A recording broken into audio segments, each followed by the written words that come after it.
menjelaskan apa yang dikatakan oleh Nabi SAW, apa yang dikatakan Jibril alaihissalam. Maka hadirin, keamanan tidak akan datang dalam kehidupan seseorang kalau keimanan dia masih bercampur dengan kemusyrikan.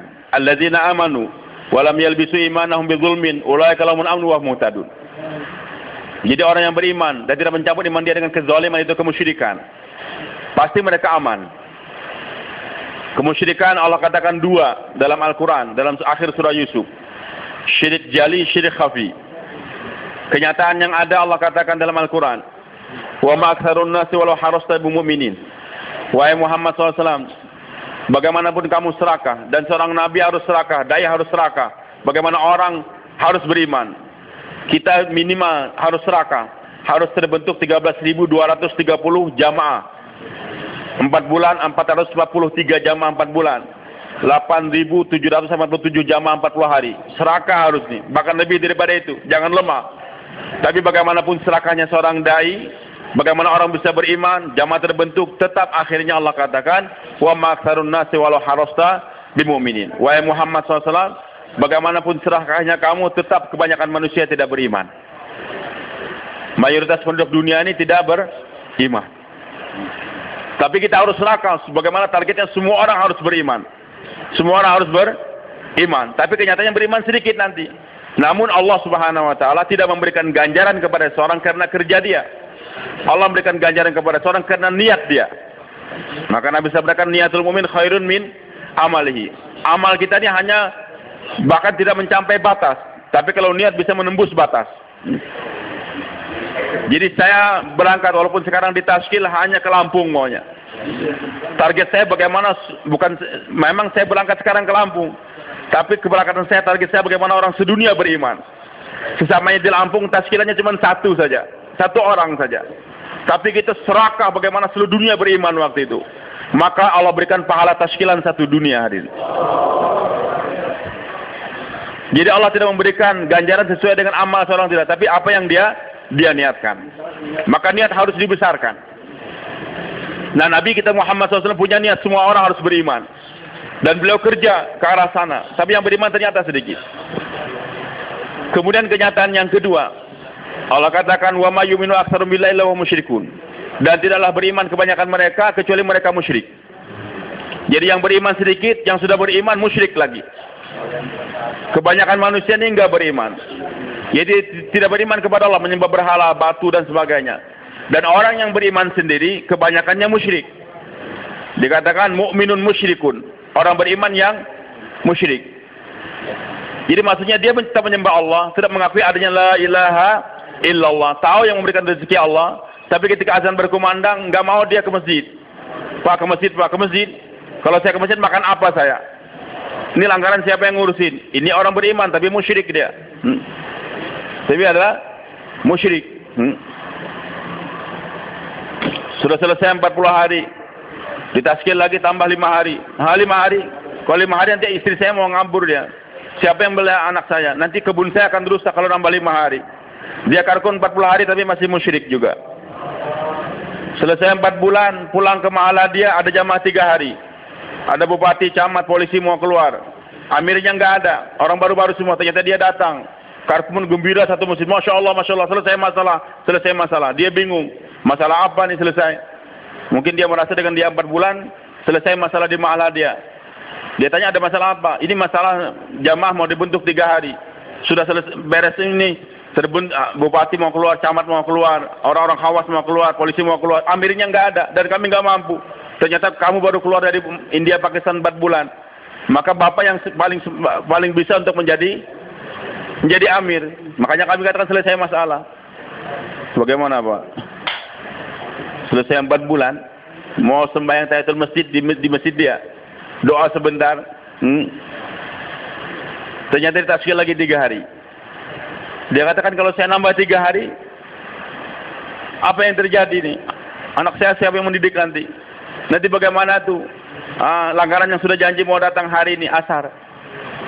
Mau makan apa saya? Ini karkun 4 bulan yang masih musyrik. Mu'minun, musyrikun. Sampai kapan Pak kemusyrikannya akan bisa hilang? Allahu Akbar. Kemarin kami di Saudi, saya terkesan. Kata salah seorang dari Karkuni dari Saudi, syaitan ini hanya takut kepada dai yang bicara. Kalau dai nggak ngomong, syaitan nggak takut.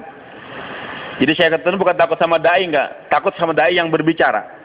Muazin tuh, syaitan nggak takut sama muazin. Namanya muazin, ditulis hari Jumat muazin si fulan. Dia sholat sekian rakaat, syaitan nggak takut. Tapi kalau sudah muazin bersuara, baru syaitan lari.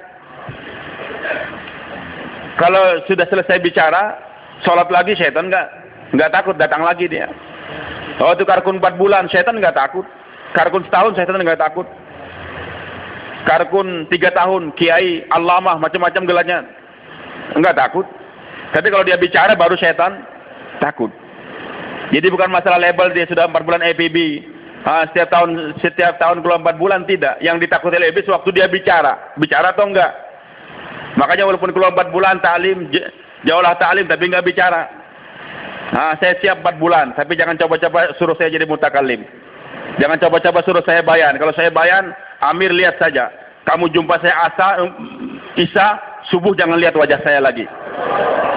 Maka hadirin Karkun kayak gini, walaupun dia setiap tahun keluar 10 bulan, iblis enggak takut sama dia. Kapan iblis takut sama seorang yang bicara, berani ngomong? Waman ahsanu qawlan. Kenapa qawlan? Kan seharusnya dinan. Tapi agama itu wujud di awal daripada kita ngomong, bicara. Faqulu qawlan sadida, bicara, ngomong terus. Bicarakan kebesaran Allah. Maka di saat dai bicara kebesaran Allah, baru kemusyrikan akan hilang, syaitan akan lari. Dai enggak ngomong lagi, diam saja. Zikir saya belum selesai nih. Jangan jauhlah dulu. Belum selesai. Maka iblis enggak takut sama Anda. Bersedia bicara senantiasa insyaallah. Hadirin yang dimuliakan Allah, maka untuk mengobati 2 macam kemusyrikan tadi Allah katakan, obatnya enggak ada jalan lain. Qul hadhi sabili ad'u ila Allah ala basiratin ana wa man ittaba'ani. Untuk mengobati 2 macam kemusyrikan tersebut, tidak ada jalan lain.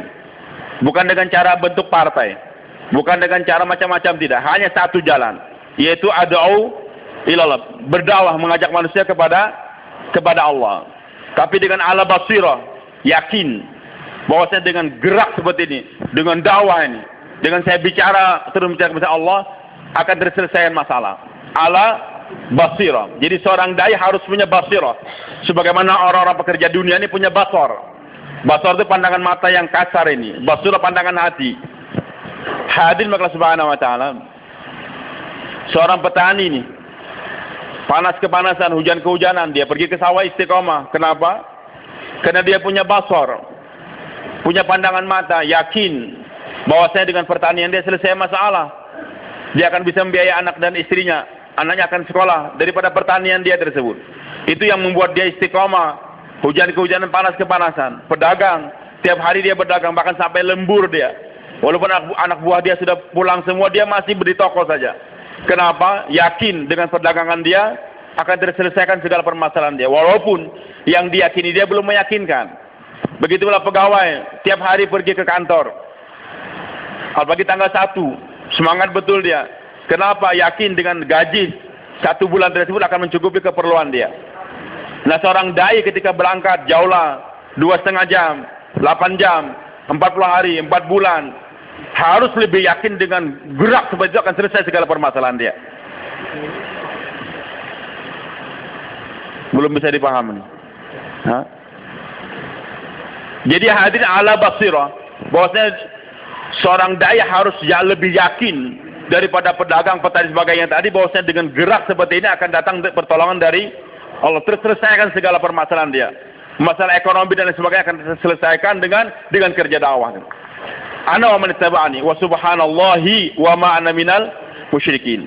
Jadi siapa yang diizinkan oleh Allah untuk mendeklarasikan, mengumumkan wa ma ana minal musyrikin. Siapa yang diizinkan? Hanya mereka yang berdakwah, dai.